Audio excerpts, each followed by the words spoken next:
어느 것이 쉽겠느냐? 주님께서 서기관들에게 물으셨습니다. 이것은 질문입니다. 그러나 답을 얻기 위해서 궁금해서 물어보시는 것이 아니라 오히려 이 질문을 받는 사람들이 알게 하려고 묻는 질문이었습니다.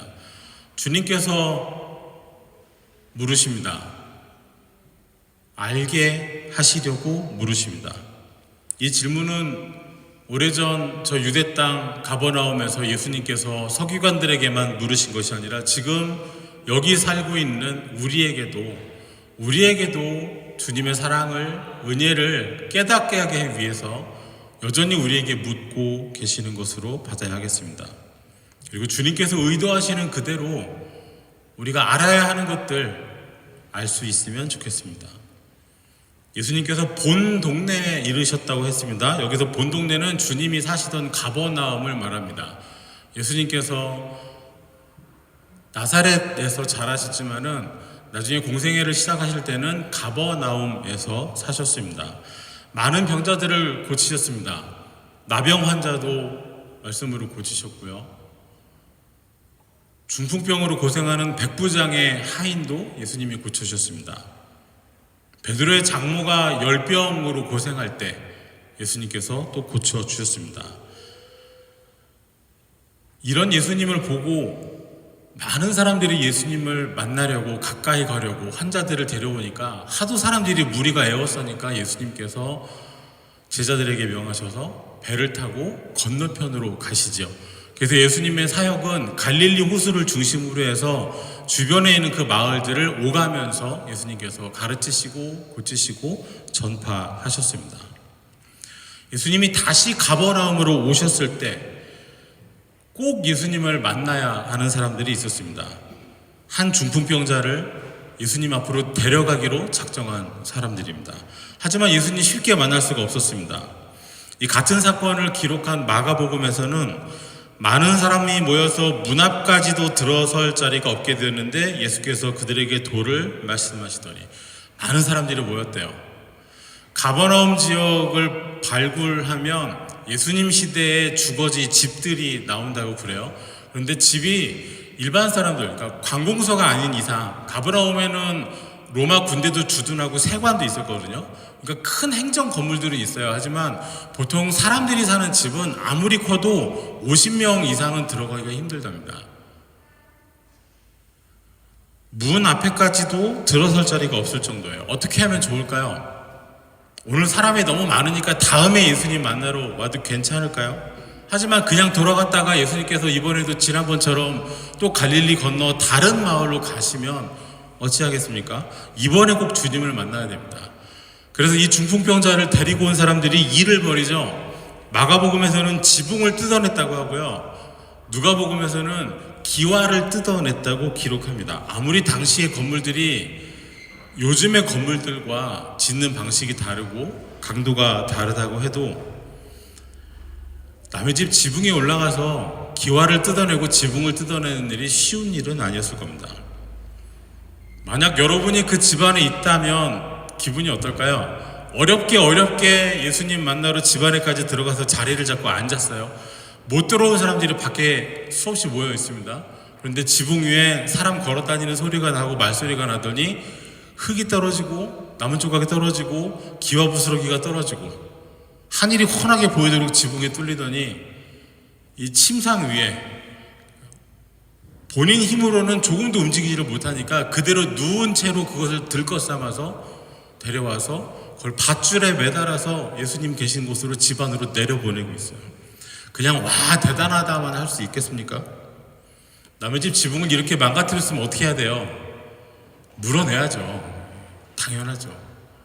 아무리 예수님 만나러 왔다고 해서 예수님 말씀 통해서 고침을 받았다고 해서 그런 사람이면 남의 집 막 망가뜨려도 그냥 가도 되겠습니까? 아니죠. 주님께서 이 사람들의 마음을 보셨습니다. 어떻게든 뒷감당이 어떻게 되든 오늘 이 사람을 예수님 앞에 데려다 놔야 된다. 예수님 만나면 나을 수 있다라고 생각한 이 사람들의 믿음을 주님 보셨습니다. 물론 우리가 구원받는 것은 나 말고 다른 사람의 믿음을 의지해서 그걸 근거로 받는 것은 아니죠. 나는 예수 안 믿는데 내 남편이, 내 아내가, 내 가족이, 내 자식이 예수님을 믿는다고 해서 가족이 같이 구원을 받는 건 아니죠. 예전에 신학교 다닐 때 가끔 밥 먹으러 가는 식당에 아주머니를 다들 전도하려고 신학생들이 워낙 많이 가니까요. 되게 애를 많이 썼어요. 한 10여 년을 학생들이 돌아가면서 그분을 전도하려고 되게 애를 썼는데 끝까지 교회를 안 가세요.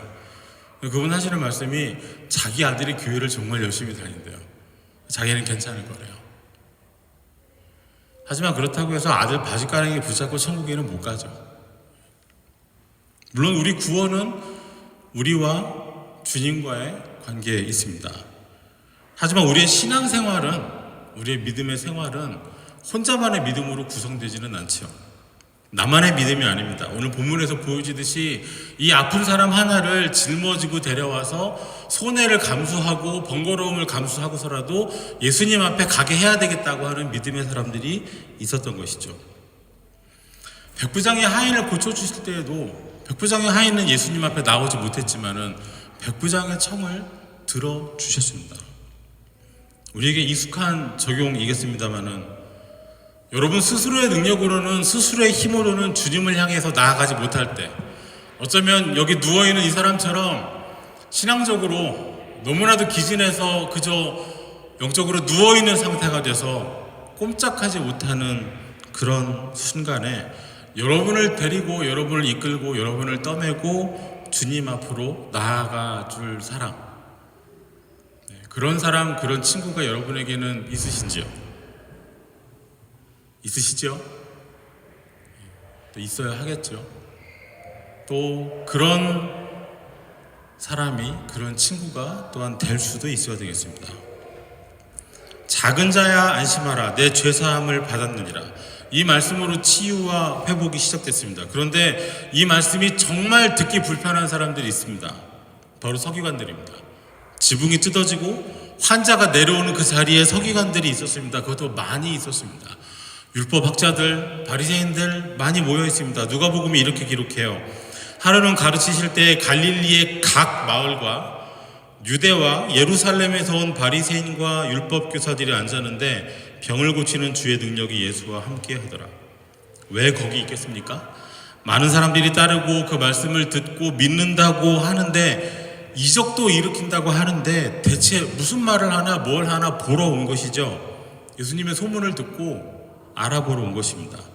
갈릴리의 각 마을들, 갈릴리 호수 주변에 있는 이미 예수님의 은혜가, 이적이, 말씀이 전파됐던 그 마을들로부터, 그리고 온 유대, 심지어 성전과 사내들인 공회의 본부가 있는 예루살렘에서도 사람들이 찾아왔습니다. 바리새파 사람들, 율법 학자들, 서기관들이 왔습니다.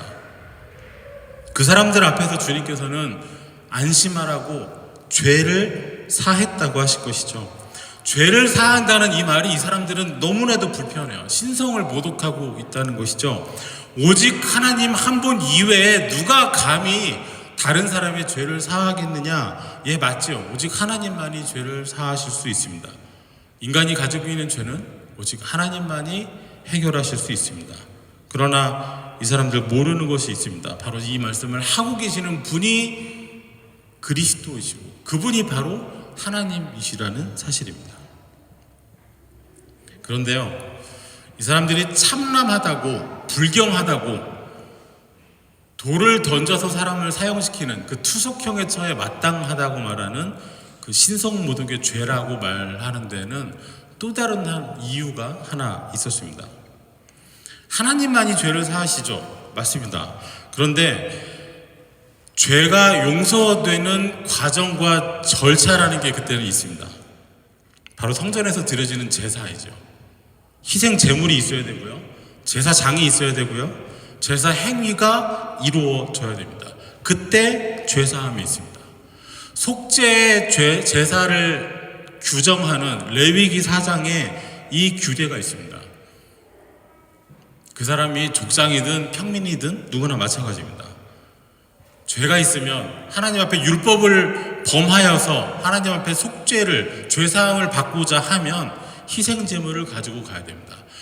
제물을 잡아야 되고 제사장이 그 사람을 위해 제사를 행해야 하고, 그리고 마지막에 항상 제사장이 그가 범한 죄에 대하여 그를 위하여 속죄한 즉 그가 사함을 받으리라. 제사장이 속죄한 즉 그가 사함을 받으리라. 제물이 있어야 됩니다. 제사해야 됩니다. 제사장도 있어야 됩니다. 강도의 굴혈이 되어버린 성전 안에서는 그 성전을 실제로 운영하는 사람들, 그 제사장들로 구성된 사두개파가 성전을 장악하고 있고, 또 한편으로는 정치적으로 권력을 다투고 경쟁을 하면서도 그 모든 것에 유대신앙적인 율법적인 배경을 제공해주는 바리새인들, 서기관들이 한 무리가 되어 있습니다. 왜 예수님이 돌을 던져 죽여 마땅한 신성모독을 저지른 것으로 여겨지겠습니까? 예수님이 위협이 돼요.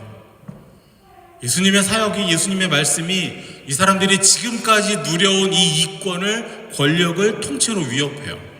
사람들에게 말씀을 전하면 사람들이 말하기를, 이분이 하는 말은 바리새인들과 같지 않다, 서기관들과 다르다라고 말을 해요. 사람이 아프고 병들고 장애가 생기잖아요. 그러면 그 당시에는 이게 다 죄 때문이에요. 다 죄가 있기 때문에 아픈 것이고 죄가 있기 때문에 장애가 있는 거예요. 심지어 제자들도 묻잖아요. 요한복음 9장에서 나면서부터 장님으로 태어난 사람을 두고 이 사람이 안 못 보고 이런 상태로 태어난 게 부모가 죄를 지어서 그렇습니까? 아니면 이 사람이 죄가 있어서 이렇습니까? 이렇게 물어보잖아요. 사람이 아프고 병들고 장애가 있으면 당연히 그 죄사함을 구하기 위해서는 성전을 찾고 제물을 사고 제사장이 필요한데, 주님이 그냥 고쳐주세요. 서기관들이 봤을 때는 중풍병자의 죄가 사해질 만한 희생 제물도 없었고 제사 행위도 없었고 제사장도 여기 없는데 죄사함을 받았느니라 하시는 주님은 그 당대의 그 성전 시스템 안에서 수익을 누리던, 권력을 차지하던 사람들 눈에는 정말 가만 놔둬서는 안 되는 존재였습니다. 마치 하나님을 너무나도 사랑한 나머지 어딜 감히 신성모독을 하느냐고 거룩한 분노를 가진 것처럼 말은 하지만, 사실 이 사람들이 발끈하는 이유는 본인들의 권력을, 본인들의 이익을 만들어내는 그 제도를, 그 시스템을 건드리는 말씀이었기 때문이죠. 이때부터 예수님은 바리새인들에게, 서기관들에게 사람을 몰고 다니는 새로운 선지자, 사내들인 공의의 회원도 아니고 바리새인도 아닌 비주류, 비제도권의 목수 출신의 예언자가 아니라 정말 경계하고 주목해 봐야 되는, 무슨 일을 저지를지 모르는, 본인들의 제도를 위해서는, 시스템을 위해서는 언젠가는 제거해야 하는 사람으로 낙인이 찍히게 됩니다. 예수님이 이 생각을 하셨습니다. 중풍병자를 위해서 지붕을 뜯어낸 사람들의 믿음을 보신, 그걸 아신 예수님께서 이 사람들의 속마음도 아셨습니다. 2절에 기록되어 있는 지붕을 뜯어내는 사람들의 믿음을 보시고라는 말과 4절에 있는 이 사람들의 마음을 아시고라는 단어가 원문에는 같은 단어로 되어 있습니다. 그들의 속마음을 아시는, 그들의 속을 들여다보시는 주님께서 물으시죠. 내 죄사함을 받았느니라 하는 말과 일어나 걸어가라 하는 말 중에 어느 것이 쉽겠느냐, 어느 것이 쉬울까요? 병자를 향해서 네 죄사함을 받았다라고 말하는 것과 일어나서 걸어가라 라고 말하는 것 중에 어느 것을 더 선호할까요? 어떤 말을 하면 좋을까요? 물론 주님께는 두 가지 다 가능합니다. 두 가지 다 어렵지 않습니다. 하실 수 있습니다. 죄도 사하실 수 있고, 말씀으로 천지가 창조된 것처럼 말씀이 육신이 되어 우리 가운데 오신 예수님께서는 말씀만으로도 그 사람을 일어나라 걸어라 하실 수 있습니다.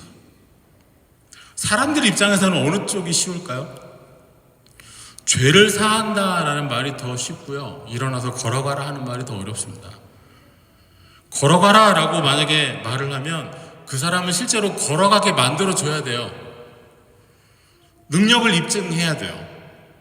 그래서 자칭 재림 예수, 거짓 메시아들, 그 사람들이 멀쩡한 사람들 데려다가 아픈 척 연기하다가 고치는 걸 흉내를 내잖아요.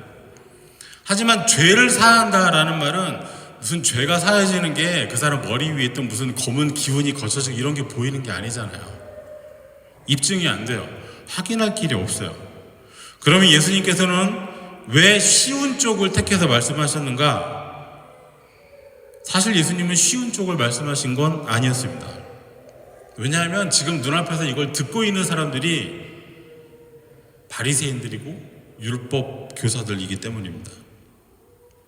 아무것도 모르는 백성들이야 걸으라 했다가 못 걸으면 백성들은 돌을 던지겠죠. 그러니까 죄를 사하노라 죄를 사하노라 이렇게 남발할 수 있습니다. 하지만 바리새인들에게는 죄를 사한다라고 말하면 당장의 신성모독이라는 말이 나옵니다. 죄를 사하는데 필요한 희생 제물도 없고 당신은 제사장도 아니고 제사도 안 했는데 무슨 죄사함이 있느냐 걸고 넘어갈 수 있습니다. 그러니까 지금 하신 말씀은요, 예수님 스스로 함정에 빠지는 셈입니다. 왜 그러셨을까요? 우리 6절 말씀을 함께 읽겠습니다. 그러나 인자가 세상에서 죄를 사하는 권능이 있는 줄을 너희로 알게 하려 하노라 하시고 중풍병자에게 말씀하시되 일어나 내 침상을 가지고 집으로 가라 하시니 일부러 그러셨습니다. 주님께서는 당신에게 죄사하는 권능이 있다는 사실을 바로 이 사람들에게, 이 율법 학자들에게, 바리새인들에게 알게 하시려고 일부러 죄를 사한다고 하셨습니다. 희생제물이 없다고요? 아니요, 희생제물 있습니다. 예수님이 바로 세상 죄를 지고 가는 하나님의 어린 양으로 오셨습니다. 제사장이 없다고요? 아니요, 제사장이 있습니다. 예수님이 친히 우리의 영원한 대제사장으로 오셨습니다. 제사가 없다고요? 예수님이 친히 희생제물이 되시고 영원한 대제사장 되셔서 십자가의 죽으심으로 단번에 우리 죄를 속죄하는 제사를 드리셨습니다. 주님은 지금 그 십자가를 위해 오셨습니다. 그래서 이것은 신성모독이 아니라 신성도 아닌 신께서 그 자리에 와 계신 것입니다.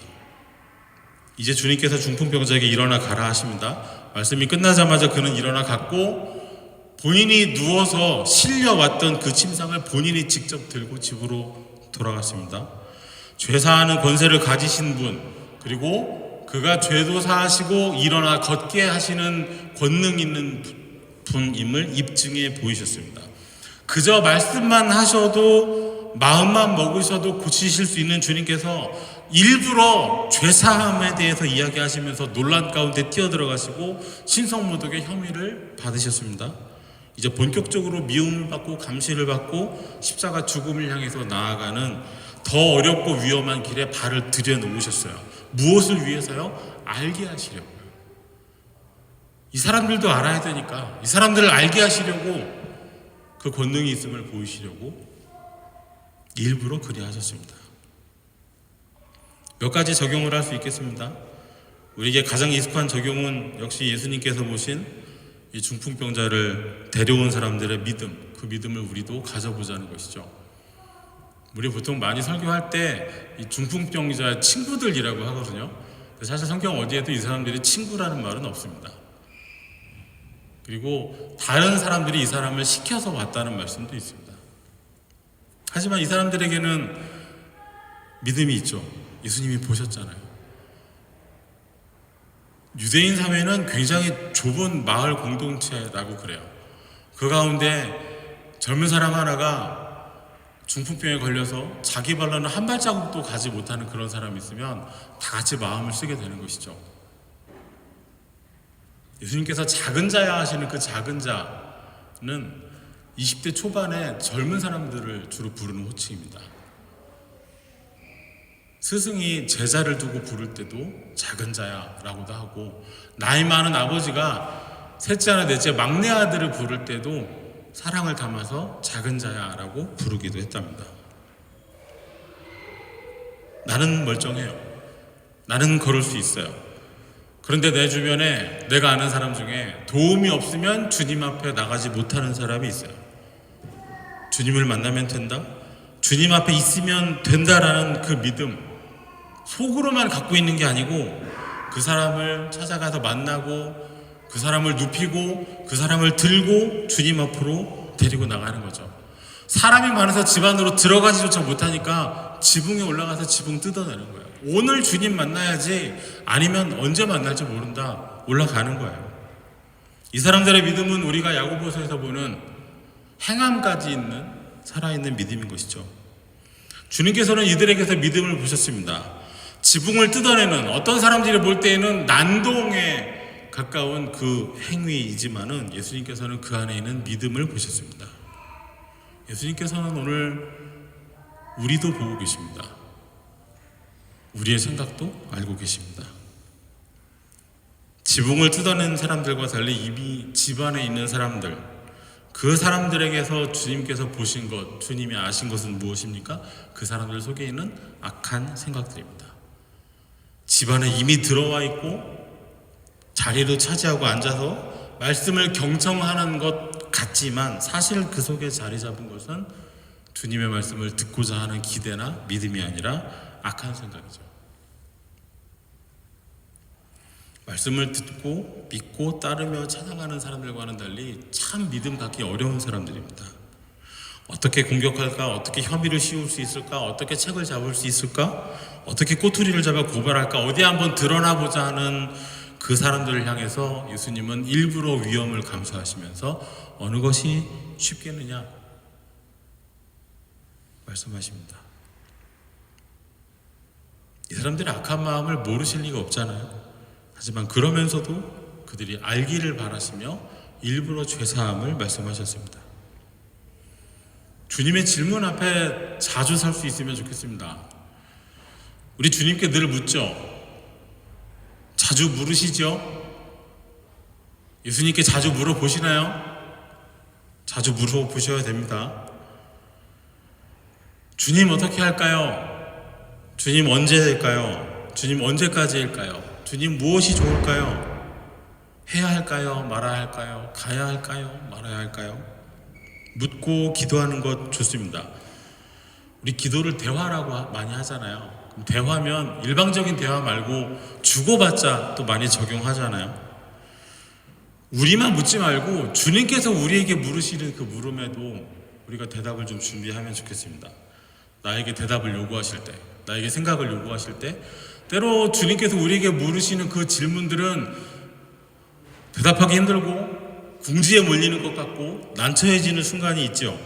하지만 주님께서 우리를 찾아내셔서 찾아오셔서 물어보실 때에는 이미 주님께서는 우리에게 뭔가 주시려고, 뭔가 알게 하시려고 그 의도를 가지고 계십니다. 오늘은 성령 강림 주일입니다. 한국하고는 달리 독일 달력에는 성령 강림절이 표시가 아예 돼 있죠. 교회에서 준 달력이 아닌데도 표시가 돼 있습니다. 저한테는 참 적응이 안 되는 일이었어요. 첫 해에는요, 모르고 고난주간 금요일에 마트 갔다가 문 닫아가지고 주말에 먹을 게 별로 없었어요. 그런 날도 있었습니다. 근데 다음 해가 돼도 같은 실수를 또 하더라고요. 성령강림절에 쉬는 것도 이제 또 월요일이 휴일이라는 것도 저한테는 상당히 낯선 일입니다. 성령강림절에 이 말씀을 나누는 것은 9장 8절에서 우리가 한 가지 사실을 볼 수 있기 때문인데요. 바로 십자가 이후에 예수님께서 죽으시고 부활하심으로 구원을 이루시고 또 승천하시고 약속하신 보혜사 성령께서 오신 이후에 교회가 세워졌을 때 그 모습이 8절에 담겨있기 때문입니다. 무리가 보고 두려워하여 이런 권능을 사람에게 주신 하나님께 영광을 돌리니라. 또 우리 성경에 사람에게라고 했어요. 그래서 보통은 생각하기를 이런 권능을 하나님께서 예수님을 두고 이 사람에게 이런 권능을 주셨구나 라고 하나님께 영광을 돌린 것 같지만 사실 원문에는 사람들입니다. 그러니까 눈앞에서 죄를 사한다 말씀하시고 어느 것이 쉽겠냐 물으시고 이 환자를 향해서 일어나 가라라고 말씀하신 그 예수님을 말하는 것이 아니고 사람들이에요. 그냥 사람들. 그래서 성소공회에서 나온 새로운 새번역 성경에는 이거를 다시 번역해서 이런 권능을 사람들에게 주신 하나님이라고 했습니다. 어떤 의미일까요? 분명히 무리가 그 집에서 본 권능을 행하시는 분은 예수님 한 분인데 왜 성령께서 마태를 통해서 이 말씀을 초대교회에 주실 때, 그것도 대부분이 유대인 출신으로 이제는 예수님을 믿고 있는 그 유대 근처에 수많은 교회에 있는 성도들을 향해 마태복음을 주실 때 왜 사람들이라고 하게 하셨을까요? 놀랍게도 사람들에게도 죄를 사하는 권능이 주어졌기 때문입니다. 주님의 십자가가 또 성령님이 오심으로 그 권능이 임했기 때문입니다. 죄를 사하는 권능은 하나님의 것이죠. 그런데 여기서 봐야 하는 것은 이 당시 사람들 생각에 강도의 소굴이 돼버린 성전이 있는 그때 죄 사하는 권능이 사실상 누구에게 있어요? 바리새인들, 율법사들, 서기관들, 제사장들, 그 사람들이 가지고 있어요. 그 사람들이 정한 대로 살아야 돼요. 그 사람들이 지키는 대로 살아야 돼요. 그래야 하나님 만날 수 있고 하나님께 가까이 갈 수 있고 올바른 신앙생활이에요. 비싼 돈 주고 재물을 사고 성전 안에 들어가서 어려운 가운데도 가산을 다 바쳐서라도 헌금을 하고 거기서 제사를 해야만 하나님께 나갈 수 있고 사함 받을 수 있다고 사람들은 생각을 했습니다. 그런데 진짜 죄사하는 권능을 가지고 계시는 주님께서 정말로 제사도 필요 없이 제사장도 필요 없이 성전도 필요 없이 십자가에서 죽으심으로 우리의 죄를 사해 주셨습니다. 그리고 이제 우리는 성전 없이도 제사장 없이도 하나님 앞에 나아가서 우리의 죄사함을 기뻐하고 감사할 수 있게 됐습니다. 그리고 그 권능을 우리 아니면 너희가 사함을 받지 못한다고 천국 문을 틀어막고 자기들도 들어가지 않던 그 사람들이 가지고 있던 그 허울뿐인 권능을 믿음의 사람들에게 사명으로서 나누셨어요. 성전은 더 이상 유효하지 않고 제사도 더 이상 효력이 없고 필요가 없고 제사장 통하지 않고 속죄의 제사가 없어도 이미 우리의 구원을 이루신 예수 그리스도를 믿으며 하나님 앞에 나아가는 것이죠. 유대 사회에서 이것은 진짜 하늘이 깨지는 변화입니다. 말씀드린 것처럼 마태복음 유대인들을 대상으로 기록을 했어요. 그래서 유독 마태복음에는 하나님이라는 표현도 잘 하지 않아요. 오히려 그냥 하늘이라는 단어를 원문에 써서 유대인들은 여호와라는 이름도 잘 안 쓰잖아요. 피하잖아요. 그래서 그냥 아도나이라고 한단 말이죠. 그래서 그런 정서를 고려해서 마태복음도 그렇게 기록이 됐습니다. 하나님께서 사람들에게 이 권능을 주셨다는 이 말은 예수 그리스도를 통해서 이루어진 구원, 그리고 예수 그리스도를 믿는 사람들이 모인 그 교회가 성령께서 오심으로 받아 누리고 있는, 그리고 사명으로서 간직하고 있는 그 권능을 말하는 것입니다. 누가 감히 죄를 사해요? 제사장도 없이 누가 감히요? 그런데 주님께서는 성도들에게 이제 죄를 사하라고 명령하세요. 마태복음 6장 12절에 우리가 우리에게 죄 지은 자를 사하여 준 것 같이, 예수님 이전에는 이 말 자체가 유대인들 사회에서는 성립이 안 되는 겁니다. 우리가 우리에게 죄 지은 자를 사할 수도 없는 거예요. 죄사함 이루어지려면 희생제물 가지고 제사장 찾아가야 되는 거예요. 사람들에게는 이런 권한이 없었어요. 그런데 예수님께서 모든 것을 이루시고 성령을 약속하시고 우리에게 이렇게 기도하라 하신, 이게 주기도문이잖아요. 명하시죠. 죄 지은 자를 사하여 준 것 같이. 누구나 다른 사람의 죄를 사해서 그 사람이 구원받게 한다는 것이 아니고요, 주님의 일을 똑같이 할 수 있다는 것이 아니고 제사장 없어도 성전 없어도 된다는 것이죠. 권리, 특권으로서의 죄사하는 권세가 아니라 이제는 사명으로서 죄를 사해 주는 거예요. 그래서 이렇게 기도하라고 가르쳐 주신 거죠. 나한테 잘못한 거 나한테 사해달라고 하지 말고 하나님한테 용서해달라고 그래. 마음 굳게 걸어 잠그고 강박하게 하지 말고 서로 용서해야 하는 것이죠. 또 이런 말씀도 주셨습니다. 진실로 너에게 이르노니 무엇이든지 너희가 땅에서 매면 하늘에서도 매일 것이요 무엇이든지 땅에서 풀면 하늘에서도 풀리리라. 여기서 말하는 너희는 믿음의 사람들의 공동체가 되고 이후에 교회가 됐습니다. 근데 이 말씀도 많이 오해하고 오용도 했지요. 교회에는 죄를 사하는 권능이 있다. 그래서 교회가 죄를 사하지 않으면 그 사람을 말하자면 파문하면 영원한 형벌을 받는다. 그렇게 많이 오용도 했었습니다. 하지만 앞에서 나눈 것과 마찬가지로 누군가의 죄를 사해 주는 것은, 용서해 주는 것은 권리가 아니라 사명입니다. 작은 자 하나도 잃어버리지 않기를 원하시는 하나님, 그 하나님의 뜻을 이루려고 하는 사람들, 범죄한 형제를 권고해서 돌아오도록 그 영혼을 얻게 하려고 하는 사람들, 그리고 그 사람들을 위해서 증인이 되고 확증하는 사람들, 너희 중에 두 사람이 합심해서 한 마음으로 기도하면 하나님께서 이루어 주시는 그 사람들, 그 공동체가 바로 교회입니다. 그리고 그 교회는 주님께서 이루신 그 십자가의 구원과 주님께서 약속하신 보혜사 성령이 오심으로 초대교회로 출발을 하게 됩니다. 그래서 사도행전에 성령이 오시면 너희가 권능을 받는다 하신 것이죠. 예수 그리스도로 말미암아 이루어진 죄 사함을 누리고 성령께서 함께 하시는 교회. 교회 안에서 이 본문에 있는 것 같은 사건들이 늘 일어나야 하겠습니다.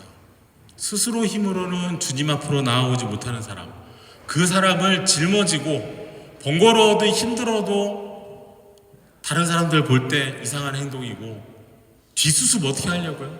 하지만 그래도 기꺼이 그 사람을 위해서 지붕까지 뜯어내는 사람들, 그런 수고를 감수하는 사람들이 있는 교회. 주님 앞에서 그 영혼에 가지고 있는 불안함이 사라지고 죄사함을 누리는 교회. 올 때는 누군가의 도움을 의지해서 올 수밖에 없었지만은 갈 때에는 주님이 주신 힘으로 자기 삶의 자리로 힘있게 돌아갈 수 있는 교회. 또 그런 교회를 주변 사람들이 보면서 하나님으로부터, 하나님께서 저 사람들에게 이런 권능을, 이런 사명을 이 사람들에게 주셨다 하고 생각하면서 하나님께 영광 돌릴 수 있는 그런 교회가 되기를 구합니다. 기도하겠습니다.